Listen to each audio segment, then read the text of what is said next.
Hello everyone, welcome to MCQs for Judiciary Exams. Question number 1. Under what circumstances can the celebration of bail on social media be grounds for cancellation of bail? Option A. If the celebration involves specific threats or intimidation to the complainant. Option B. If the accused is seen partying after the bail. Option C. If the accused has a history of similar offences. And option D. If the social media post goes viral. The correct answer is option A.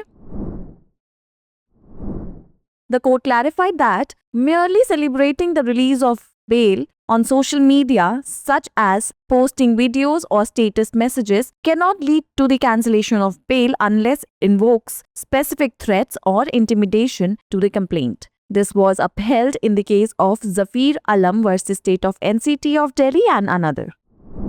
Question number 2. Can a father claim a refund of maintenance paid to children after they attain majority? Option A. Yes, if the children become financially independent. Option B. Yes, if the maintenance paid was excessive. Option C. No, as the father has a moral obligation to support the children's education. And option D. No, unless there is a written agreement regarding maintenance. The correct answer is option C.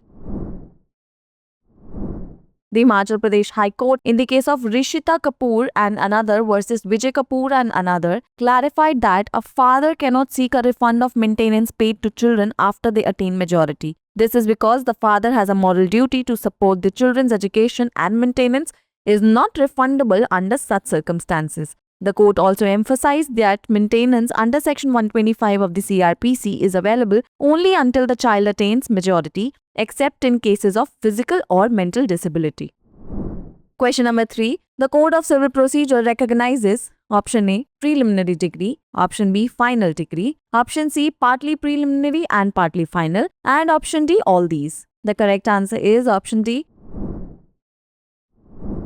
The CPC recognizes different types of degrees. First, preliminary degree, which is the degree that does not completely dispose of the matter but requires further proceedings to be completed, such as determining rights or entitlements before a final degree is passed. Second is the final degree, which is a degree that conclusively determines the rights of the parties, bringing the proceedings to close. Third, partly preliminary and partly final. In some cases, a degree may include elements of both a preliminary or a final degree. A degree may include elements of both a preliminary degree and a final degree, depending on the nature of the case and the directions given by the court.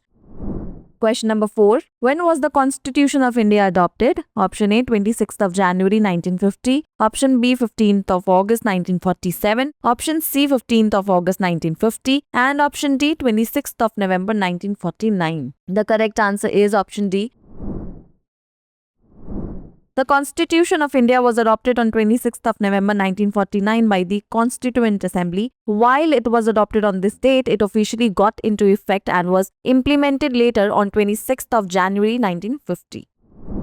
Question number 5. Ultra-vires is a term used for option A. A document corrupted by virus. Option B. Beyond the scope of power allowed or granted by a character or by law. Option C. An act authorized by law. And option D. An illegal act. The correct answer is option B.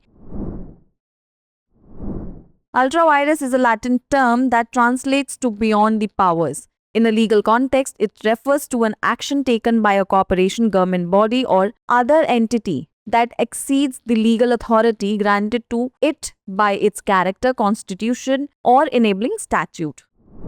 It's the time for practice question. Section 12, Clause 1, Clause A of the Hindu Marriage Act is related to option A. Impotency, option B. Mental disorder, option C. Fraud, and option D. None of these. Pin down your answers in the comment section below.